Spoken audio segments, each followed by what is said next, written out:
Have you ever wished that you had a master floral designer that you could have stand beside you step by step and teach you the process of floral design?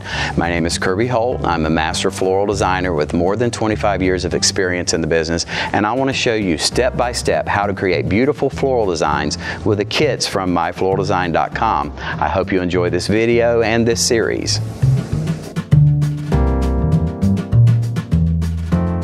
Thank you for joining us for another episode on myfloraldesign.com. This is a great arrangement that I have for you today. It's a white garden style design, and the placements of the flowers will be put in parallel, a lot like we do landscaping, where flowers and plants are put in to grow parallel to each other. We're going to adopt that same style for this silk flower arrangement or permanent flower arrangement that you can make for your home.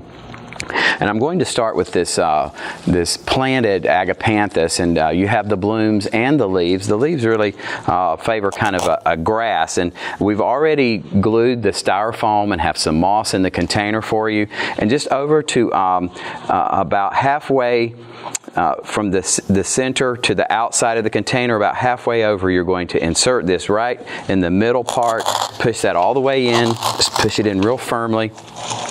And then we can take the blooms on the stems and just kind of straighten them, move them apart. This one has the tag, and that's one of the things always, if your flowers come with tags on them, go ahead and make sure you get all of that off and not have just a little bit of that sticker stuck on, because sometimes I'll be in an office and I'll see a silk arrangement or a permanent arrangement still has part of that sticker stuck on it. So we'll do due diligence and make sure we take those off. Now, I want these to kind of look like it's growing, so I'm going to just separate it just a little bit, maybe bend their heads over, because the heads of this type of flower often will bend just a little bit because they are kind of heavy.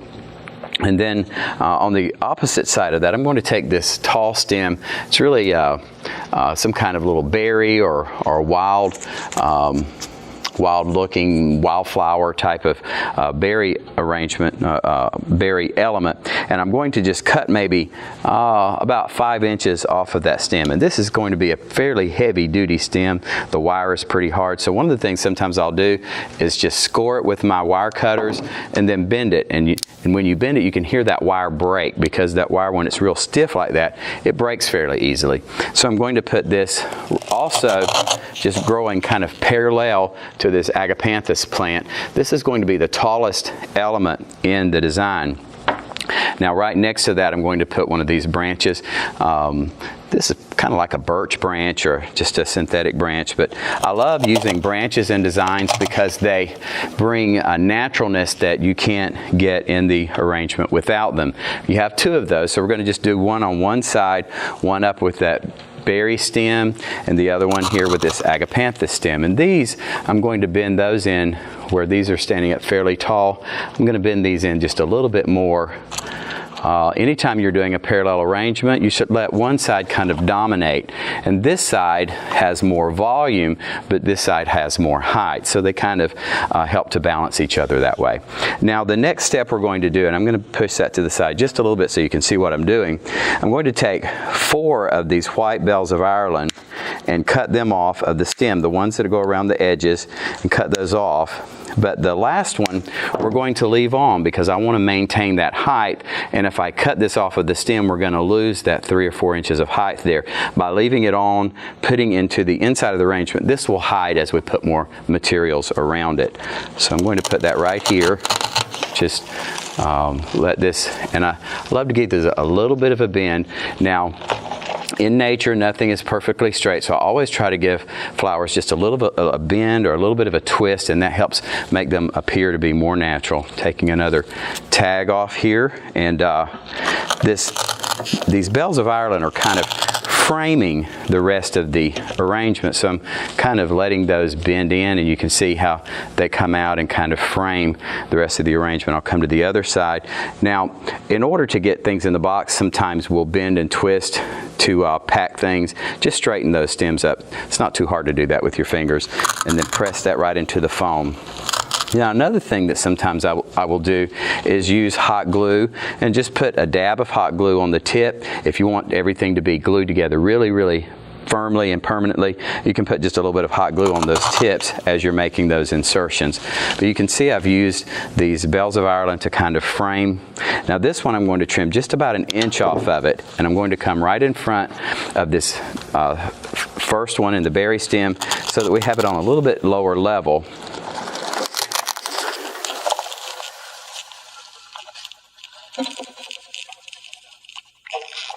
Now we've created this nice framed effect, really almost like a wildflower garden style arrangement. Now the next thing I want to do is cut up this bush of Dusty Miller. I love using Dusty Miller, use it in a lot of the arrangements that I do. One, it's very, very current, but it also looks so natural. I love for people to look at an arrangement that we've made and just about have to come over and touch it to see if it's real or not. So that's a great thing about this kind of foliage. It really does look almost as natural as the real plant growing. And we've been able to do that, or the manufacturers have been able to do that, by putting a flocking on top of the plastic. And that flocking really gives that softness that the natural plant has, really mimics it in a very effective way. And you can see I've cut those off of this stem without leaving very much excess on here. Most of it has gone into the stem of the leaves that I'm going to use. Now you'll find there are two different ones. Some of them have two sets of leaves, here, and then the one in the center, and then some of them have just one set. So we will push those up. This will make a little bit of a smaller cluster. This will make a larger cluster, so that we can use those that have the larger clusters where we need more greenery, these where we need less. So I really don't need a whole lot to come right in here, but I need just a little bit there. So I'm going to put just a small one there, put a larger one here.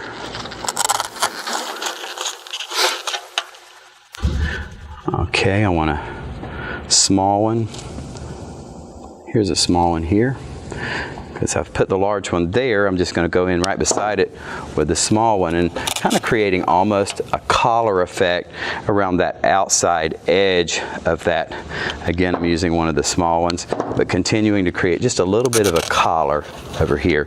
Now, I have a couple more elements that I want to place in before we begin to finish the arrangement. One is this just a little foliage plant, and instead of cutting it all apart, I want to place it in, and I'm going to come in right at the base of the berry bush, right behind that Dusty Miller that I put in, and put this little plant. I'm going to pull just a couple of the leaves to the back, and the others will be to the front. And then we have some grapevine orbs, and I love to use orbs. One of the things that this does for us is it pulls the brown of the container up into the arrangement and kind of marries those, or makes those make sense together. And the orb is already wired to the pick, the wood pick for you, but what you may want to do is just take that pick and kind of push it up into the orb just a little bit, and that way it stands straight on there for you. And I'm going to come in right in between the agapanthus and that vine and put one up kind of tall, and just ease that in right here so that it is right in the center of that arrangement. And then I'm going to cut just a little bit of that pick off, maybe just like 1.5 inches. And I'm going to come here in the center beneath that agapanthus and put it in kind of low, so that we have them kind of stair-stepping or terracing down from the front of the arrangement. Now I want to just spin that so I can see. Now we'll need to fill that in just a little bit on this. Here, I've pulled that leaf off. If you pull that leaf off, just reach right there, put it right back on the stem, and I'm going to push from the bottom. Sometimes that flocking almost acts like a glue, and you kind of have to push through that to get it to let go. So I'm going to come here, place a little bit more of that Dusty Miller, and I think I want to put a piece just so that it's right underneath the edge of that orb. Okay, so that has really finished off those edges nicely. And then I can use the rest of this, and I'll spin it so you can see the back. We want to make sure that the back side of the container also is finished off well, and we can use the Dusty Miller to do that and make it attractive from the back. Now this is really what I would think of as a one-sided arrangement. It's primarily going to be viewed from one side, maybe sitting on a credenza, a sofa table, even in a bookcase or an entertainment center. If you have a space that's tall enough to accommodate this, then this would work well in a space like that as well. Because it's not real deep, it would work well on a mantle. This is something, because it is one-sided, you could sit it on a mantle. But we always want to finish off the back and at least have some foliages back there so that we don't see the mechanics, so that it's finished off nicely. Now I want to turn this back around, maybe just see what we can do to, just for placement. Sometimes right at the end we'll just twist and bend things around to make sure that we're getting the impact and effect that we want it to have. And I know I'll have arrangements in my home, and every time I walk by them I'm tempted to pick at them and tweak them. It's kind of like pinching a baby's cheeks. You just can't help but do it. But there we have kind of a garden style, almost a landscape arrangement. You can almost imagine this planted outside your home. This also looks very beautiful in many different places inside your home. Thank you for joining me today.